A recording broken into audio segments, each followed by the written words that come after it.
Valette en Malte, l'Union européenne a annoncé aujourd'hui le lancement d'un fonds d'aide à l'Afrique dans l'espoir d'endiguer la crise migratoire. Le fonds est doté de 1,8 milliard d'euros, soit près de 1200 milliards de francs CFA. Chacun des 28 États membres de l'Union européenne est invité à contribuer. En économie, toujours retour ce soir sur l'éligibilité de la Côte d'Ivoire au Millennium Challenge Corporation. Depuis mai 2011, le pays nourrit l'ambition d'être éligible au MCC, un programme du gouvernement américain. Dans ce journal, focus sur l'intérêt du MCC, aussi sur les acquis de notre pays en la matière. Dans l'ouest du pays, le Conseil du café cacao délégation régionale de Mans a saisi 40 tonnes de cacao en partance de façon illégale pour le Libéria. La saisie a eu lieu dans le village de Mantuo où les trafiquants s'apprêtaient à acheminer des produits par le canal du fleuve Nion. Et puis, 3 hauts responsables de l'ONU, de l'Union africaine et de l'Union européenne ont indiqué en marge du sommet euro-africain sur les migrations être convenus de l'urgence d'organiser une réunion entre le gouvernement burundais et des représentants de l'opposition à Addis Abeba ou à Kampala. Voilà pour le sommaire. Bonsoir à tous. Bienvenue dans la grande édition. À La Valette en Malte, l'Union européenne a annoncé ce jeudi le lancement d'un fonds d'aide à l'Afrique dans l'espoir d'endiguer la crise migratoire. L'enveloppe est dotée de 1,8 milliard d'euros, soit près de 1200 milliards de francs CFA. Chacun des 28 États membres de l'Union européenne est invité à contribuer, mais pour l'heure, les promesses de dons des États membres de l'Union européenne n'ont atteint que 51 milliards de francs CFA selon un décompte fait par la Commission de l'Union. La correspondance de notre envoyé spécial, Viviane Haïm. 28 chefs d'État et de gouvernement de l'Union européenne, 35 chefs d'État africains. Le sommet de La Valette, organisé par l'Union européenne pour trouver des solutions concertées afin de juguler la migration de plus en plus massive des populations du Sud vers l'Europe, a permis aux gouvernants des pays africains de formuler des propositions. Pour sa part, le chef de l'État ivoirien, le président Alassane Ouattara, est venu à La Valette à la tête d'une forte délégation comprenant 3 ministres, ainsi que 2 ambassadeurs. Dès son arrivée, le chef de l'État ivoirien, le président Alassane Ouattara, au cours de ses échanges avec plusieurs personnalités européennes, a mis en avant le mérite qui revient à son pays, la Côte d'Ivoire, d'avoir accueilli sur son sol une forte population d'immigrés et lui avoir offert des conditions de vie favorables. Le faisant, il a souhaité que l'exemple de la Côte d'Ivoire fasse école. J'ai indiqué qu'en Côte d'Ivoire, nous avons près de 25% de migrants sur notre territoire et cette migration a contribué à la prospérité de notre pays. Ne pensons pas que cela puisse être reproduit partout dans le monde, mais nous estimons que s'il y a de bonnes politiques économiques, si les droits des migrants sont protégés, s'il y a une bonne politique économique qui leur permet d'avoir du travail, et si les politiques d'intégration sont développées, et bien évidemment, tout cela peut contribuer à ce que le monde soit donc un meilleur endroit et que donc la solidarité internationale doit jouer le rôle de la Côte d'Ivoire, l'expérience de la Côte d'Ivoire doit être prise en compte et bien évidemment, nous serons tout à fait en phase avec la position de l'Union africaine sur ce dossier. À la cérémonie d'ouverture du sommet mercredi après-midi à l'auberge de Castille Square, où sont logés les bureaux du Premier ministre maltais, premier responsable de l'exécutif, le chef de l'État ivoirien a réaffirmé son point de vue devant la presse. Le président de la République, Alassane Ouattara, a reçu les mots de bienvenue et les salutations du Premier ministre maltais, Joseph Muscat, et ceux du président du Conseil européen, Donald Tusk. Aux côtés de ses pairs européens et africains, le président de la République, Alassane Ouattara, a participé au cérémonial d'ouverture exécuté sur le parvis de l'auberge de Castille Square, composé de 2 temps forts. Tout d'abord, le dévoilement d'une gigantesque stèle de plus de 2 mètres de hauteur pour symboliser cette rencontre bipartite de haut niveau sur la question de la migration. A suivi une présentation audiovisuelle sur le thème de l'immigration. À bord de car, les participants ont été ensuite conduits au centre de conférence méditerranéen de La Valette pour une session de travail qui s'est achevée pour cette première journée par une photo de famille, Le chef de l'État ivoirien, à côté de la chancelière allemande Angela Merkel, a reçu les vives félicitations du numéro 1 allemand pour sa brillante réélection. Les chefs d'État devaient par la suite être les hôtes d'un dîner officiel organisé en leur honneur. Et justement, toujours sur place à Malte, en début de matinée ce jeudi, le président Alassane Ouattara et 7 autres chefs d'État africains ont eu un petit déjeuner de travail avec le président français François Hollande. En ligne de mire, les enjeux de la conférence mondiale sur le climat. On retrouve Viviane Haïm. Chaude poignée de main et accolade ce jeudi matin entre le chef de l'État français François Hollande et le chef de l'État ivoirien Alassane Ouattara, qui était reçu en même temps que 7 autres de ses pairs africains par le président français pour un petit déjeuner de travail pour la préparation de la COP21. Participaient aussi à cette séance de travail la chancelière allemande Angela Merkel et le premier ministre du Luxembourg, Xavier Bettel. Ce petit déjeuner de travail s'est déroulé à huis clos. Au sortir, le chef de l'État ivoirien, le président Alassane Ouattara, a confié son optimisme quant aux résultats attendus par l'Afrique de la COP21. Très bonne réunion demandée par le président François Hollande pour nous faire le point de la préparation de la COP21. Bon, ben écoutez, il faut qu'on s'y mette tous pour faire aboutir cette conférence qui est importante pour le climat, mais pour l'humanité.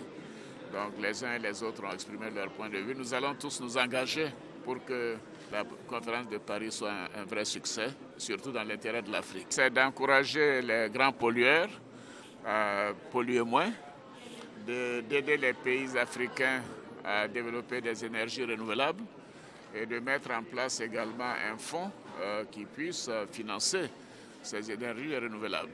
Il y va de l'intérêt de l'humanité parce qu'en réalité, l'Afrique n'a pas pollué, pollue très peu par rapport aux autres. Et nous ne devons pas, nous, être en retrait et nous devons avoir toutes les ressources nécessaires pour qu'en nous développant, nous fassions moins de pollution. Notons que cette rencontre, dont la France espère une forte participation des pays africains, se tiendra dans moins d'un mois, du 30 novembre au 11 décembre, dans la capitale française. Les enjeux de la conférence internationale sur le climat COP21 prévue à Paris dans quelques jours, également commentés par l'expert de l'ONU pour les questions environnementales. Abou Bamba se prononce aussi sur l'importance de la participation de la Côte d'Ivoire à ce rendez-vous mondial sur les changements climatiques. Un sujet de Patricia Omoetia. Rappelons que la participation de la Côte d'Ivoire à la COP21, la 21e conférence internationale sur le climat, a été officiellement confirmée le 15 mai dernier par le Premier ministre. À cette occasion, Daniel Kablan-Duncan avait rappelé quelques actes forts de l'engagement de la Côte d'Ivoire, tels que la ratification de la Convention de novembre 1994 portant création d'un programme national de lutte contre les changements climatiques et l'adhésion de la Côte d'Ivoire au mécanisme REDD+, réduction des émissions de gaz à effet de serre, issues de la déforestation et de la dégradation de la forêt. Cette cérémonie de lancement officiel des préparatifs de la participation de notre pays à la COP21 a été également l'occasion pour Alla Quadio-Remi, ministre en charge de l'environnement et du développement durable, d'annoncer qu'en Côte d'Ivoire, c'est environ 5 milliards de francs CFA qui ont été mobilisés pour la lutte contre les changements climatiques pour la période 2014-2015. Pour l'expert de l'ONU chargé des questions environnementales, la COP21 demeure pour la Côte d'Ivoire une tribune idéale. Les priorités des autorités ivoiriennes peuvent se situer à plusieurs niveaux. Déjà, s'assurer que les 26-28% de réduction des gaz à effet de serre que la Côte d'Ivoire a proposé se situent autour de la moyenne mondiale. Et deuxièmement, et ce qui est particulièrement important, c'est que la Côte d'Ivoire a pris des engagements vis-à-vis du monde entier et cet engagement doit être tenu. Cela n'est pas uniquement du ressort du ministère de l'Environnement, mais les émissions de gaz à effet de serre ici en Côte d'Ivoire, donc qui contribuent au réchauffement climatique, viennent aussi des pratiques agricoles, de la politique énergétique dans ce pays-là et de la politique aussi des transports. Donc la Côte d'Ivoire devra avoir une approche, disons, intégrée de tous les départements ministériels, impliqués d'une façon ou d'une autre dans la quantité, en tout cas, d'émissions de gaz à effet de serre dans l'atmosphère sur le territoire ivoirien. Il s'agit donc pour la Côte d'Ivoire de se rendre à la COP 21 avec des arguments solides pour mobiliser le maximum de profits. On comprend donc pourquoi le gouvernement ivoirien a tenu à renforcer les capacités de ses négociateurs afin de les amener à mieux défendre ses choix dans le cadre de la lutte contre les changements climatiques. Abidjan, la capitale économique ivoirienne et toute la zone sud du pays connaissent depuis le début de ce mois de novembre des pluies, un phénomène climatique plutôt inhabituel en cette période de l'année. La société en charge de la météo en Côte d'Ivoire donne des explications dans ce sujet. Derman Yamia. Il pleut abondamment dans ce mois de novembre. De nuit comme de jour, les villes situées dans la région côtière du pays sont arrosées par de fortes pluies. Une pluviométrie anormale occasionnant même l'inondation de certaines voies. Et pourtant, selon le calendrier des saisons en Côte d'Ivoire, le mois de novembre prépare la grande saison sèche qui part de décembre à avril. Qu'est-ce qui explique ce dérèglement climatique ? Je ne saurais quoi vous dire, parce qu'à notre temps, ce mois de novembre, là, il ne pleut pratiquement pas. C'est vrai, ce que nous constatons maintenant, c'est véritablement un phénomène qui nous surprend tous. Changement de climatique, dans le monde, tout le monde parle de ça. Nous ne connaissons pas les origines de ce phénomène. C'est la déforestation qui est l'une des causes de ce que nous voyons avec le climat. On est sûr que si nous ne reboisons pas maintenant, il y aura peut-être pire. Selon la Sodexam, la société d'exploitation météorologique de Côte d'Ivoire, un phénomène climatique du nom de El Niño serait à l'origine de cette pluviométrie soudaine et abondante. Le phénomène El Niño qui a démarré depuis le début de l'année et qui affecte considérablement les saisons au niveau de l'Afrique de l'Ouest. C'est essentiellement dû à un phénomène cyclique qui est le phénomène de réchauffement anormal de la température de surface de la mer. Si le phénomène El Niño persiste, il pourrait décaler la saison d'harmattan attendue dans le sud du pays dans les prochaines semaines. En économie, retour sur l'éligibilité de la Côte d'Ivoire au Millennium Challenge Corporation. Depuis mai 2011, le pays nourrit l'ambition d'être éligible au MCC, un programme du gouvernement américain. À ce jour, la Côte d'Ivoire est en pole position pour obtenir le compact programme. Ce soir, notre reporter Noël Niagno fait un focus sur la substance, l'intérêt du MCC. Il revient aussi sur les acquis de notre pays.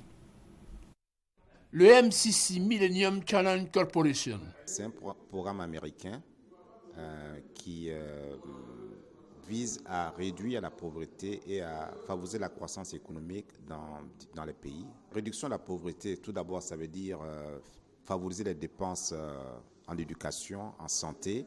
Ça veut dire également que l'argent aille au bon endroit. Donc, c'est la bonne gouvernance. Donc, c'est dans le cadre d'un développement qui profite à tout le monde, en fait, aux populations les plus vulnérables. Renouer et renforcer ses relations économiques et commerciales avec les États-Unis à l'effet d'obtenir l'éligibilité à ces programmes. Un objectif majeur que se sont fixés Alassane Ouattara et son gouvernement, cela depuis mai 2011. Un cadre institutionnel est mis en place en septembre de la même année, comme pour afficher clairement les ambitions de la Côte d'Ivoire. Il comprend une vingtaine de personnalités du public et du privé. Le comité se réunit une fois par semaine depuis son avènement pour passer au crible les avancées de la Côte d'Ivoire dans l'entête des indicateurs à l'éligibilité au MCC. À ce jour, des acquis notables sont soulignés. Actuellement, sur 6 indicateurs, la Côte d'Ivoire en a 5 qui sont ouverts, à savoir les libertés civiles, l'accès à l'information, l'efficacité gouvernementale, le contrôle de la corruption et l'état de droit. Donc, c'est qui met la Côte d'Ivoire vraiment en pole position pour l'éligibilité. Certes, la Côte d'Ivoire est en pole position, mais attention. Il faut être prudent. La Côte d'Ivoire n'a pas encore le programme compact. Elle est éligible avec 13 indicateurs. Elle est en pole position pour obtenir l'éligibilité. Mais il faut attendre la décision du 9 décembre du conseil d'administration du MCC avant de se prononcer. Croisons les doigts et souhaitons bon vent à la Côte d'Ivoire et ce sera la porte ouverte aux centaines de milliards de francs CFA qui rapprocheront davantage les Ivoiriens de l'émergence. On prend maintenant la direction de l'ouest du pays. Le Conseil du café cacao, délégation régionale de Mans, a saisi 40 tonnes de cacao en partance pour le Libéria. La saisie a eu lieu dans le département de Zonguien, précisément dans le village de Mantuo, où les trafiquants s'apprêtaient à acheminer des tonnes de produits ivoiriens par le canal du fleuve Nion à la frontière naturelle ivoiro-libérienne. F. Boué. Des centaines de sacs de cacao superposés près d'une rive, une barque qui en contient quelques-uns prête à aller de l'autre côté. L'autre côté de ce cours d'eau, le fleuve Nion, c'est le Libéria. Nous sommes à la frontière Côte d'Ivoire-Libéria, plus précisément dans le village de Montuo, dans la sous-préfecture de Baneu, département de Zouaougne. Au total, 40 tonnes de cacao que des trafiquants s'apprêtaient à faire partir au Libéria. La fuite du cacao ivoirien, une bien triste réalité dans cette zone. Informé tard dans la nuit du mardi 10 au mercredi 11 novembre, le Conseil du Café Cacao, délégation régionale de Mans, en synergie avec les autorités administratives et les forces de sécurité, ont fait cette importante saisie. Malheureusement, les trafiquants ont pris la poudre d'escampette. Il y a des voies détournées pour venir sur les bords. Il faut reconnaître qu'ici, nous avons des entrées un peu partout dans chaque village, ce qui rend difficile évidemment le travail de nos forces de l'ordre. Donc aujourd'hui, c'est un travail concerté des forces de l'ordre et puis le Conseil Café Cacao qui a permis aujourd'hui d'arriver à ce résultat. Au minimum 40 tonnes. 40 tonnes que nous avons de produits qui devaient partir hier nuit de l'autre côté. Nos produits vont effectivement de l'autre côté.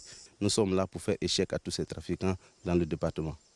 Une synergie d'action à saluer et des résolutions prises. Les mesures qu'on va prendre, c'est qu'à partir de ce soir, tous les barques qui servent à faire traverser, tous ces barques seront cassées. Renforcer le dispositif sécuritaire aux frontières, certes, mais il faut aussi remonter en amont en identifiant les voies détournées d'accès et aussi les complices des trafiquants dans les villages riverains, comme ici à Montuo 2 où nous avons découvert l'existence d'un magasin de stockage de cacao non répertorié par les services du Conseil du Café Cacao. Le ministre de la Poste, des Technologies de l'Information et de la Communication s'est rendu sur le chantier de l'immeuble Apostel 2001 en pleine réhabilitation. Bruno Nabagné-Koné dit être allé s'assurer de l'avancement des travaux prévus pour s'achever le 18 novembre 2016. À l'issue de cette visite, le porte-parole du gouvernement s'est dit satisfait de l'état d'avancement des travaux. Herman Niamien. C'est le 19 août dernier que les travaux de réhabilitation de l'immeuble Postel 2001 ont officiellement commencé. Environ 3 mois après le démarrage des travaux, prévus pour durer 15 mois, les choses avancent bien. L'intérieur de l'immeuble est entièrement débarrassé des matériaux à remplacer et les grosses œuvres ont véritablement commencé. En visite sur le chantier, le ministre de la Poste, des Technologies de l'Information et de la Communication, qui a eu d'abord droit à une séance d'explication, a pu voir et apprécier les travaux en cours pour donner un nouvel éclat à cet immeuble qui fait la fierté du plateau. Le Postel était dans un état très dégradé. Nous avons quitté cet immeuble il y a plus d'1 an. Évidemment, nous nous posons des questions par rapport à l'état d'avancement des travaux. Nous sommes venus, nous avons écouté, nous avons vu. Je peux dire que nous repartons rassurés par rapport au travail qui est entrepris ici. C'est un travail qui est important, c'est un travail qui montre justement le renouveau de la Côte d'Ivoire. L'entreprise commise à la tâche rassure. Le nouveau Postel 2001 qui va être livré sera équipé de toutes les commodités d'un immeuble moderne. Et pour créer un cadre de travail adéquat, d'autres bureaux et salles de conférence seront également construits. 305 personnes travaillent sur le chantier et ce chiffre va s'accroître selon le maître d'ouvrage. De quoi satisfaire le ministre de la Poste, des Technologies de l'Information et de la Communication qui voit en cette réhabilitation une opportunité d'emploi pour la jeunesse. L'immeuble Postel 2001 sera livré le 18 novembre 2016 et les travaux vont coûter la bagatelle de 35 milliards de francs CFA. La Côte d'Ivoire a été élue au Conseil exécutif de l'UNESCO avec 101 voix sur 165. Entrée importante enregistrée hier aux assises de la 38e session de la Conférence générale de l'UNESCO qui se tient du 3 au 18 novembre à Paris. Et justement, nous sommes en direct de Paris au téléphone avec la ministre de l'Éducation nationale et de l'enseignement technique. Candia Camara, bonsoir. Bonsoir, monsieur. Quels étaient les adversaires de la Côte d'Ivoire dans cette course ? La Côte d'Ivoire avait beaucoup d'adversaires, mais il faut savoir que nous étions dans le groupe électoral 5A, où il y avait 7 sièges à pouvoir sur 11. Donc la Côte d'Ivoire fait partie des 7 pays qui ont été élus dans le groupe 5A. Et avec la Côte d'Ivoire, vous avez l'Afrique du Sud, le Nigeria, le Kenya, le Sénégal et le Ghana. Donc la Côte d'Ivoire fait partie des 2 pays francophones sur les 7. D'accord. Madame le ministre, quels ont été les atouts qui ont joué en faveur du pays?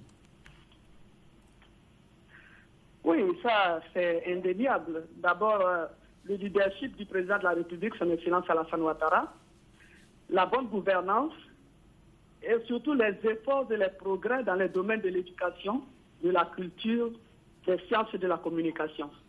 Je pense que c'est la reconnaissance des efforts fournis par la Côte d'Ivoire dans ce domaine de compétences de l'UNESCO. Madame la ministre, dernière question, quelles sont les retombées pour l'école ivoirienne, cette élection?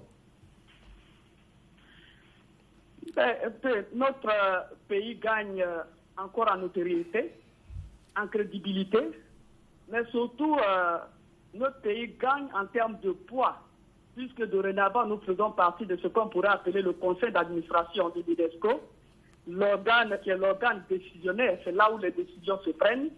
Donc la Côte d'Ivoire pourrait profiter de sa place au sein du conseil exécutif pour faire avancer ses projets, notamment dans le domaine de l'école obligatoire. Vous savez que depuis le mois de septembre, l'école est obligatoire en Côte d'Ivoire.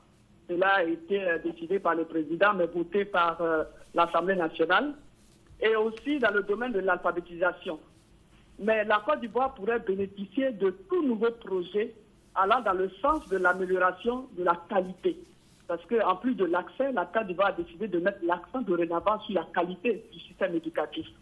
Et donc, nous sommes à la quête, nous sommes, comme tout le monde le sait, en quête d'un système éducatif performant et compétitif.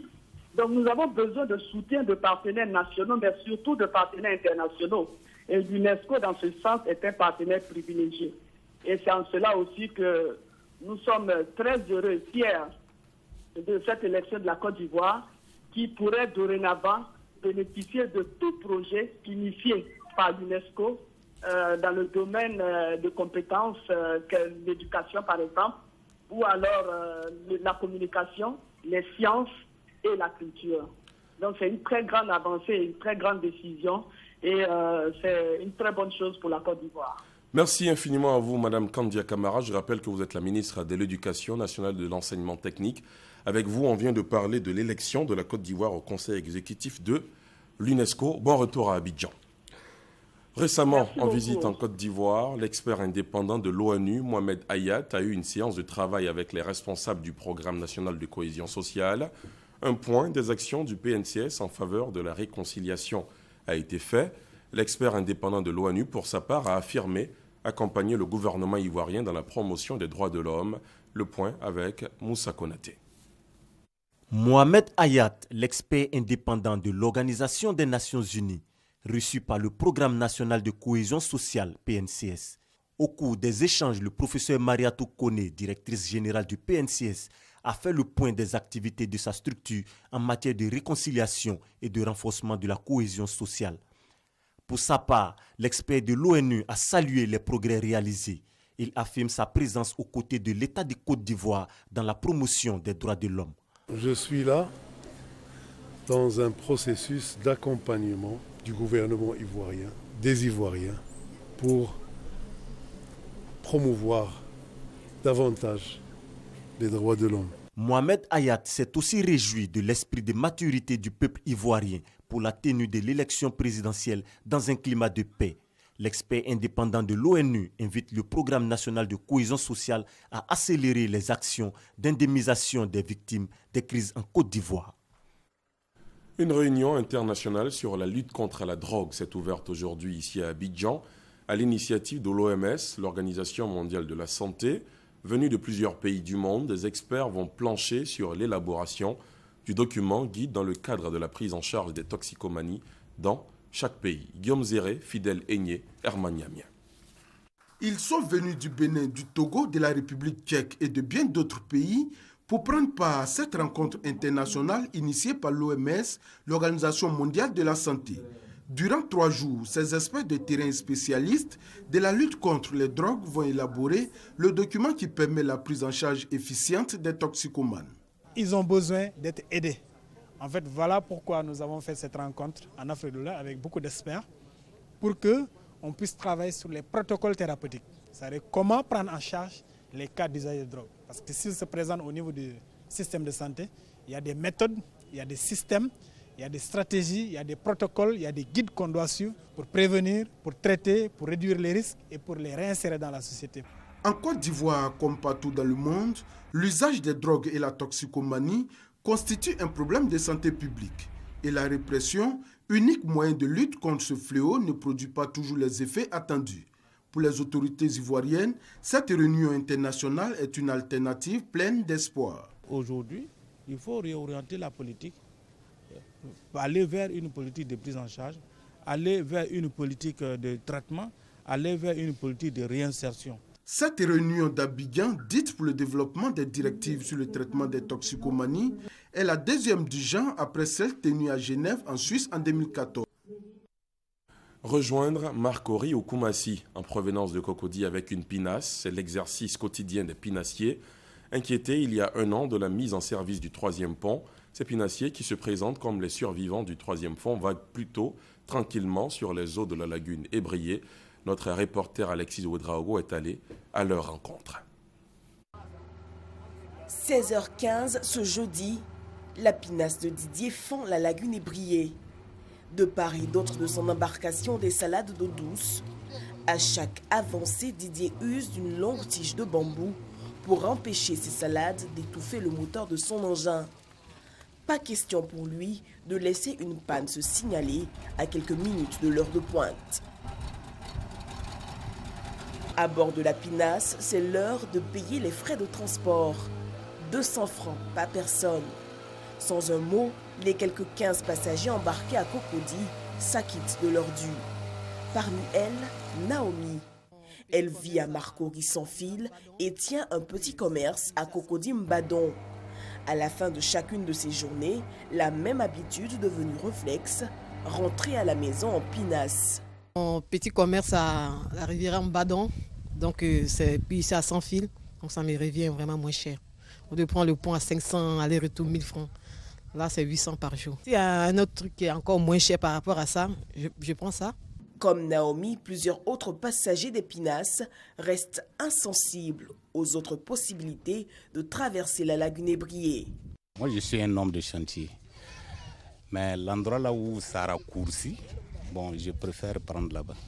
Voilà pourquoi je prends le pinasse. Si nous prenons par la pinasse, c'est plus rapide de vaquer à ces occupations, surtout si vous avez des activités dans cette zone. Si vos activités tournent un peu loin au plateau et tout, on peut prendre par le nouveau pont. C'est juste 200, on prend. Et puis bon, ça va vite quoi. Avec la mise en service du pont Henri Konan Bédian en décembre de l'an dernier, plusieurs pinassiers avaient craint pour leurs revenus.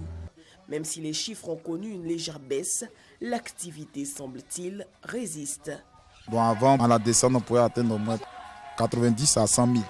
Si ça donne bien, même maintenant, ça balance entre 80 à 70. C'est que ça rapporte. Le truc, ça rapporte. Quand tu es toi-même un propriétaire, ça rapporte. Voilà. Parce que tous les éléments qui travaillent dedans s'en sortent. De quoi faire même rêver certains jeunes travailleurs au compte des propriétaires de pinasses, à l'exemple de ce jeune passeur qui se fait appeler Caïman.